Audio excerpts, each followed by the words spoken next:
Welcome to Tangledeep. So this is a recently released roguelike on Steam Early Access. And unlike a lot of games that bandy about that term, this is a proper roguelike, like NetHack, Adam, Dungeons of Dreadmore, etc. The main noticeable difference is that graphically it styles itself after 16-bit SNES RPGs, like say Secret of Mana, rather than the ASCII graphics of the original Rogue, and so it's a lot more visually appealing. So without any further ado, let's actually just get right into things. Starting up a new character. I'll leave these text boxes up for you to read, but I will not be reading them myself. There is quite a lot of text in this game, and I would get a very parched throat if I tried. I'll trust that you have the ability to pause and or read quickly. One thing that's worth noting is that 16-bit SNES JRPG influence, it's not just with the graphics, it's with the music as well, to the point that they actually got the composer of Secret of Mana to compose a few tracks for this game, which is pretty impressive.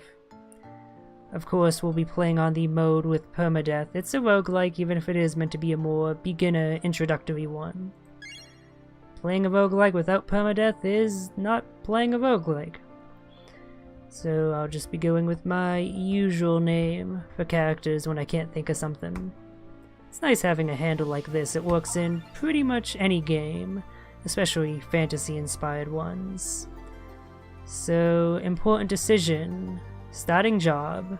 We got a Thief-like class, a Druid Summoner, Swift Swordswoman, Spellcaster, Noble Paladin, Fearsome Monk, Ranged Bowwoman, Gambler, and a weird sort of Spellblade Spear lady. So a lot of interesting classes, especially the Gambler here, which has its own weird poker mechanic going on, but I'm just gonna go with my standby in these sorts of games. I love playing as the spell-slinging black mage, so that's what I'll be going with. And then you can choose 2 feats to start with to customize your character even further. I feel like Quick Step and Keen Eyes are going to be best for me since I'm pretty new to the game. Quick Step is an active ability that when you use it allows you to move once without any of the other monsters reacting to you. Useful for getting out of a dangerous situation. And then Keen Eye gives me more information when I examine monsters, which I figure will be especially useful as an elemental mage. I'm hoping that'll reveal elemental weaknesses. We'll see. Loading. The length of all my training, the depths of my research. This is the work that defines me. The world is square, but there are endless angles inside. Today, I will be measured against the unknown. Alright, so let's immediately pick up that simple codex, which is automatically equipped. I believe that's an option that I can check in the menus.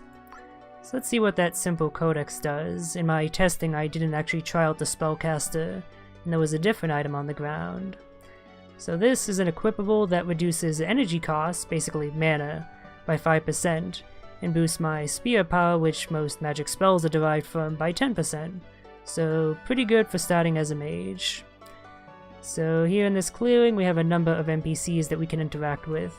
This guy, Nando's, sells food, and isn't Nando's like an actual real-life restaurant chain? I'm pretty sure I've heard of that before. Might be getting a little bit too cheeky with your references game. Then we have this annoying little shit over here, who I'm just gonna skip through dialogue because it's annoying, who is the general saleswoman. She sells a whole bunch of shit which I don't exactly have the funds to purchase just yet. You don't exactly start rich in this game. Over here we have Percy the Turtle, who offers quite a few useful services. Healing, job changing, and blessings, but all for a price, of course. And then we have Erin, who offers randomly generated quests.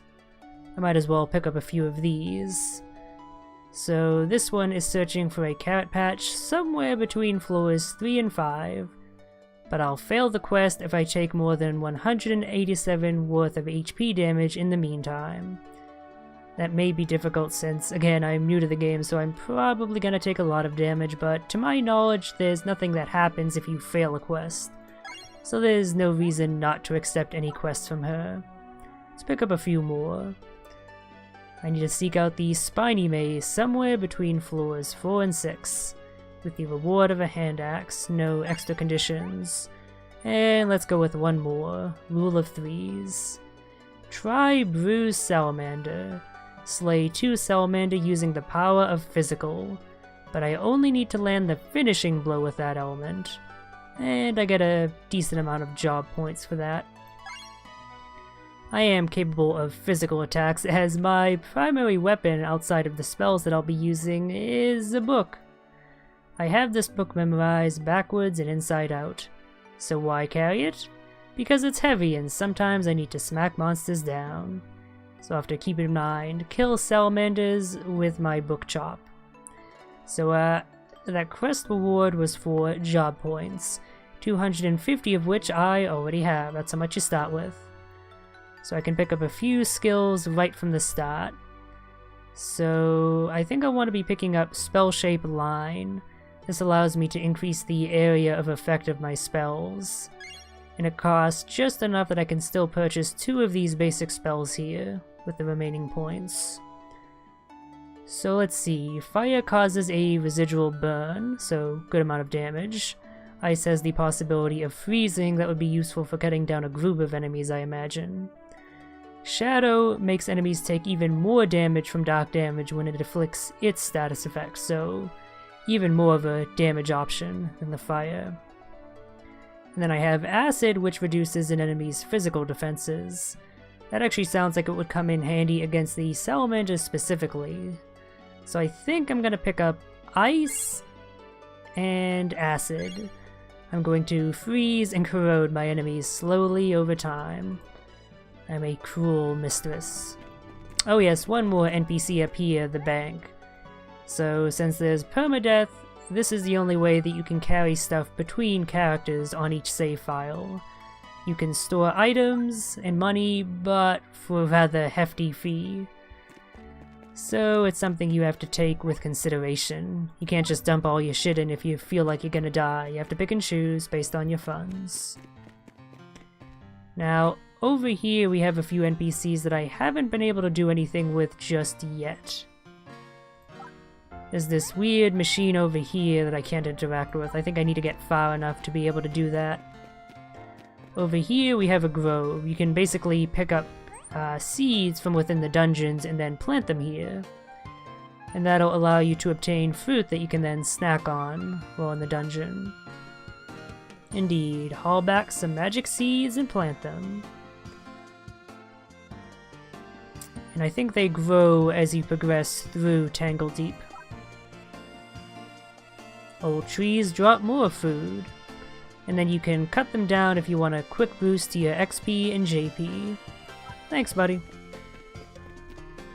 And then over here we have probably the most interesting NPC I've noticed here at the beginning. Jesse the fox here owns the Monster Corral, so for 200 G, which I don't currently have unfortunately, I can pick up a Monster Mallet. And if an enemy is at 15% or less of its max HP, I can use that mallet to capture the enemy and bring it to Jessie there. She can hold up to 3 enemies, and having those enemies in the corral lets me do extra damage to enemies of that monster's family type. So it's worth doing if you have the goal to pick up the mallets. Entering the Follies. The safest areas of Tangledeep are still dangerous. Many have tried to tame it, but nature wins in the end. Ornery critters and unsavory characters call the Follies home. Alright, let's explore. So here we have a magic fountain. This gives you extra uses of your healing flask here. It's basically an Estus flask from Dark Souls. except rather than healing all at once, it heals over time. So you can't just use it for an instant boost to your HP if you're in trouble. You actually have to survive after using it. No monsters yet, oddly. This is a rather barren floor. I'm sure I'll encounter them soon enough, though.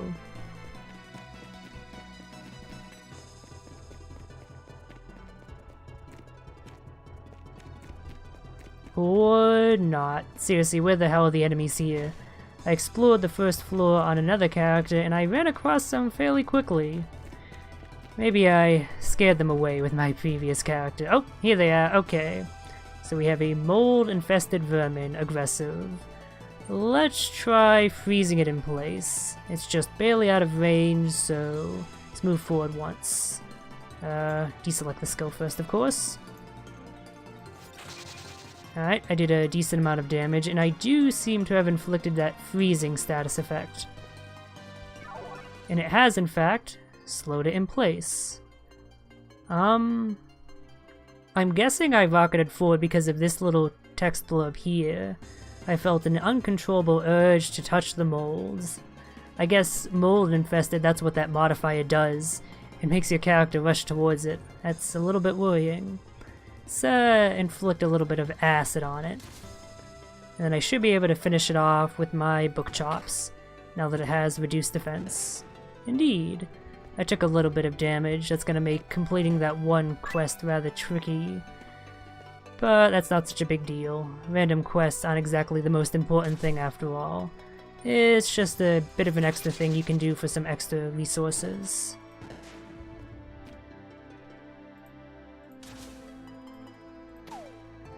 Oh, whoops, I tried casting the spell. I guess I don't have enough energy for it. I probably shouldn't be as free with my spell cast, should I? Now, I do recover energy from any stamina pellets that happen to drop, as well as obviously the energy pellets, but there haven't exactly been a lot of those dropping just yet. So this is a bit of a status effect thing that occurs when you step on certain bits of the terrain. Mud roots you in the ground, which prevents you from moving for a turn, which can be rather annoying. Let's see, oh dear. We have Champion Bloodgloop. Yep, randomly generated names for your champion monsters, as indicated by this little skull here. I'd rather not fight a champion and an ad at the same time. So let's see if I can't take out this rat first. I think I'll conserve my energy. I've pretty much given up on completing that one quest. Alright, that is a very well-timed level up. It gave me a full restore. I'm probably going to want to go with Spirit, since I'm a spellcaster. So let's try slowing it down with the ice, and then reducing its physical defenses with the acid, as I have been. Ah, now it seems to have been properly frozen, as indicated by these icy brackets. I guess this one above just indicates a slowdown effect, rather than a freezing one. Slimes do, of course, split off into smaller chunks when you attack them. These are classic D&D style slimes, not the Dragon Quest ones. I should be free to use a few more of my spells here, since there are all these energy pellets on the ground. Indeed, I recovered my full HP. Energy, rather. So this here is a journal page. Basic Adventuring Recipes, Part 1. So I can make a fruit bowl by combining any two fruit, or a meat kebab with any two pieces of poultry, but not fish. What have you against seafood? Come on, a good seafood kebab is quite tasty. Some people have the worst taste. In this case, I mean that quite literally. Might as well use one of my healing charges there to top off. Better safe than sorry. This is a roguelike, so you never know when you're gonna run into an ambush of like a whole bunch of champion enemies or something like that. So it's best to be prepared. I've yet to actually use Spell Shape Line, but I've yet to fight multiple enemies at once where that would actually come in handy. I guess I could have used that when I was fighting the champion, but I didn't think of it at the time.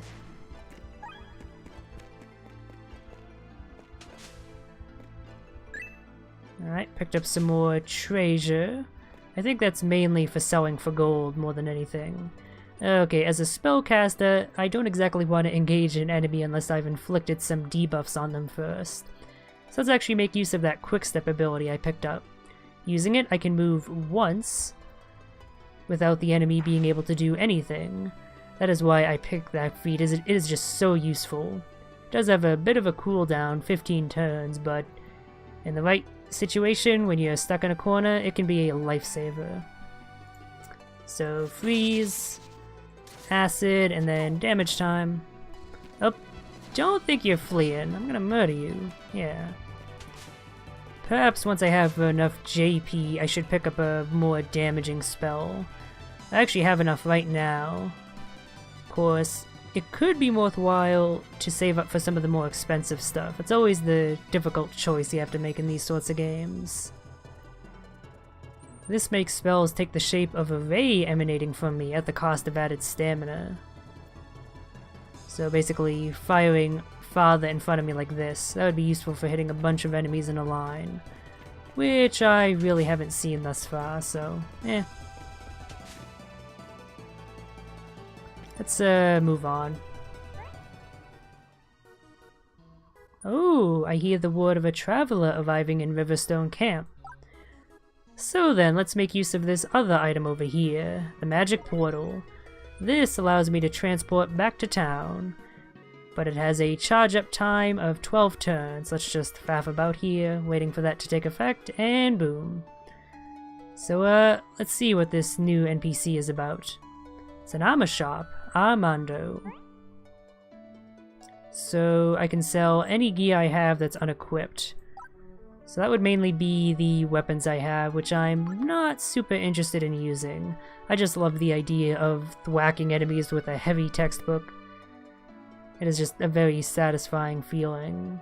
Yeah, let's unequip all of these. I'm not really interested in using them at the moment. Might be worth having multiple options, but I'd rather the gold at the moment.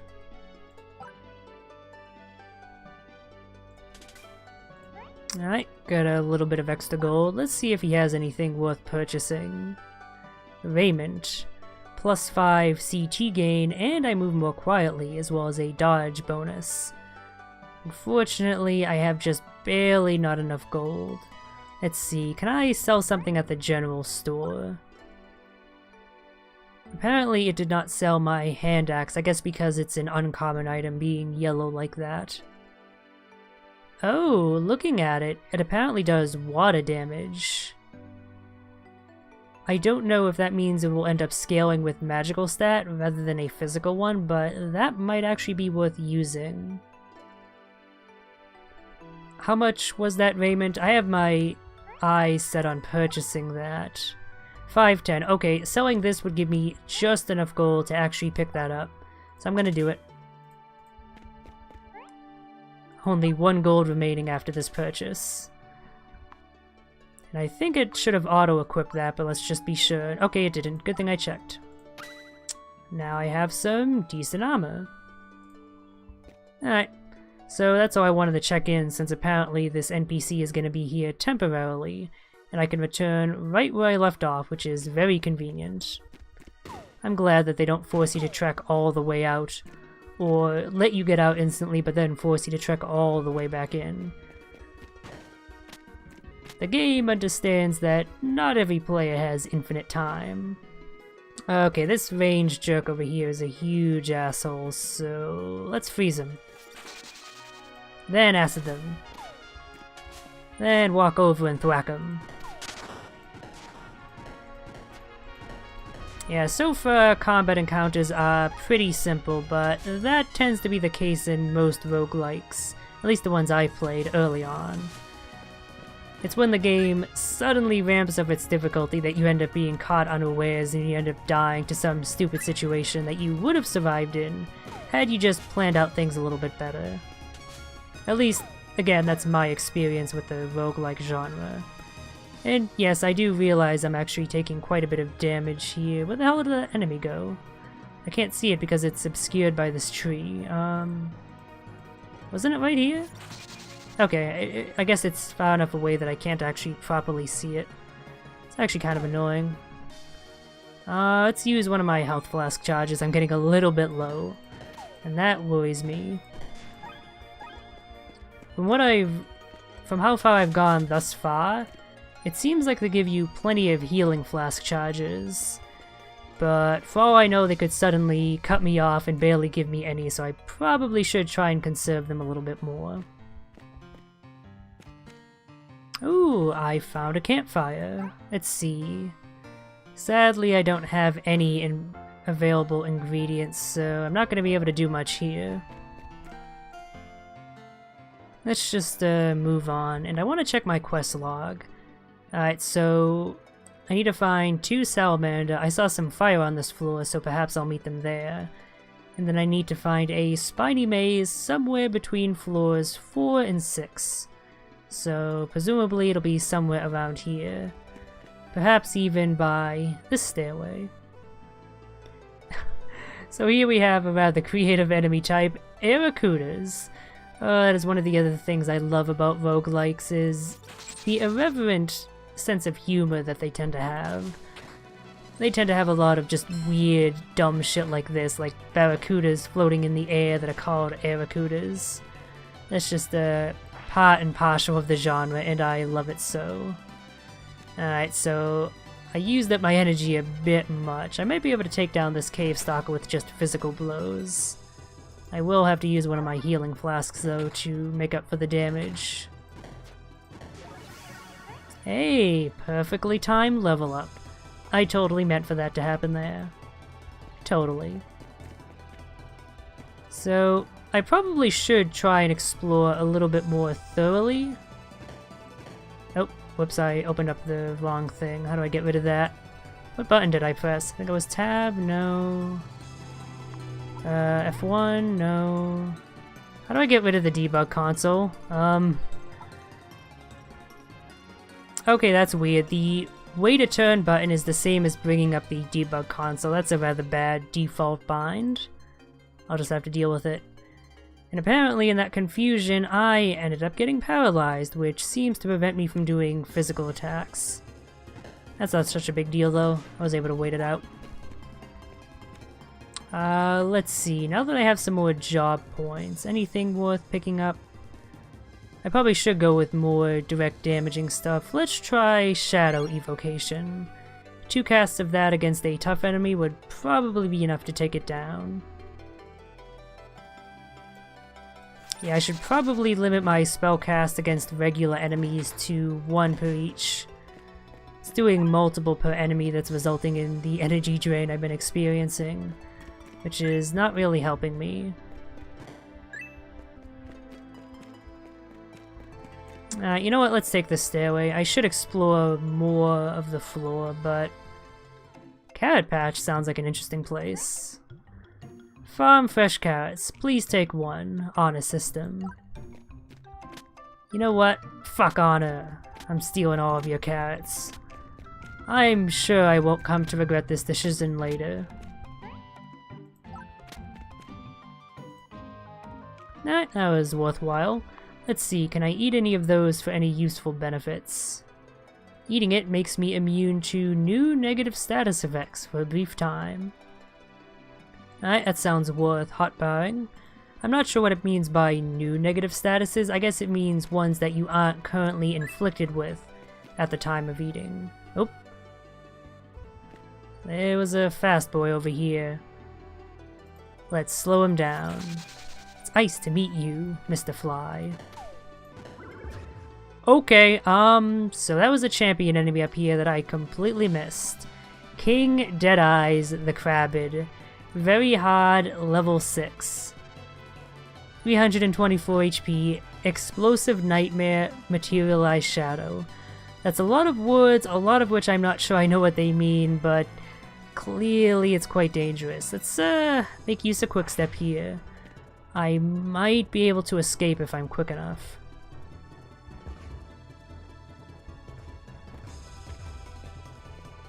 I'm hoping to reset the aggro by venturing to the previous floor and then back. Let's see if that works out. I'll have my HP be restored in the meantime. Okay, they are unfortunately waiting for me here. Can I ready spell-shaped line in advance is my question.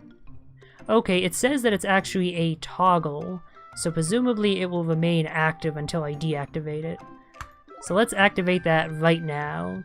That way I can attack multiple of them at once. I'll incur a stamina cost, but I'm not using stamina for much other than quick step. So that shouldn't be too big of a deal. Preventing myself from being inflicted with status effects also sounds quite useful, so I'm going to eat a carrot.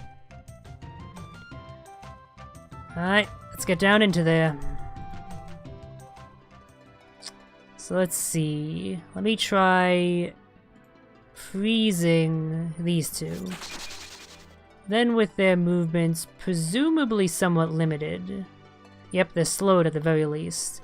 I can slowly take down the King Crabid's helpers. I don't exactly have a lot of energy though, which does worry me. I guess I'll go with acid evocation, so that way I can rely primarily on physical effects. I don't want to retreat over here because that would put me up against a corner with this lava. Perhaps, though, I could use that to my advantage if the AI is dumb enough. Leading them into the lava, perhaps? That's what I'm hoping, but it doesn't seem to have worked out that way, unfortunately. So again, I'm just going to continue to retreat just to be a little bit safer. Let's try Shadow Evocation and do it right here. And then wait for that to cool down now that I've struck them with Shadow. I'm assuming it'd proc that effect. Though it doesn't seem to have caused a... Ah, it says right there, yeah, Shadow Vulnerable, okay. So that should make this next Shadow Evocation do even more damage. Indeed. Enough to finish off the helper, but not the big baddie himself. Let's do another Cast of Ice. Okay, I'm gonna need to untoggle this. The stamina cost is a bit too much, and I do want to have that quick step in my back pocket for when I need it. Fortunately, toggling it doesn't actually take a turn, it looks like. So let's go with Ice Evocation. Oop. There we go. And since I have other enemies chasing after me, I'm gonna get the fuck away while I fight them. Ice is not nearly as effective as I was thinking it would be. Maybe I should just strike it with my book until it's dead. I do have a decent amount of HP reserves, I might be able to do this. Unless it explodes, I guess that's what that explosive nightmare tag means. Okay, bombs, I'm getting the hell out of here. I might be dead. You have fallen in Tangledeep, but perhaps a memory of you will live on. Defeated by King Deadeyes the Crabid in Cedar Caverns, 3rd floor.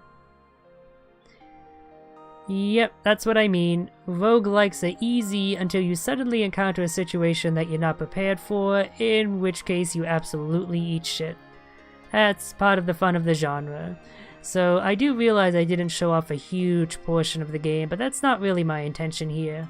My intention is just to show off a little bit of it and hopefully get someone interested. I do really like the graphical style of this game. One of the things that makes other roguelikes so impenetrable for me is their general lack of graphics. Being as bad as using just ASCII characters or even just simplified graphics like, say, Caves of Cud. Like, I find that just makes it so difficult to get used to them. But this is a lot more easily possible, especially by a newbie of the genre, so if anything I showed off looks interesting, perhaps consider checking it out. It is, of course, an early access game, it's constantly being developed, so it's not exactly in the most stable and high quality state at the moment. But if you like following a game and playing it as it develops, I'd recommend picking it up. It's currently $15 on Steam, and in its first week it's on sale for like $13.50. So yeah, that was Tangledeep, at least as much as I'm going to be showing off.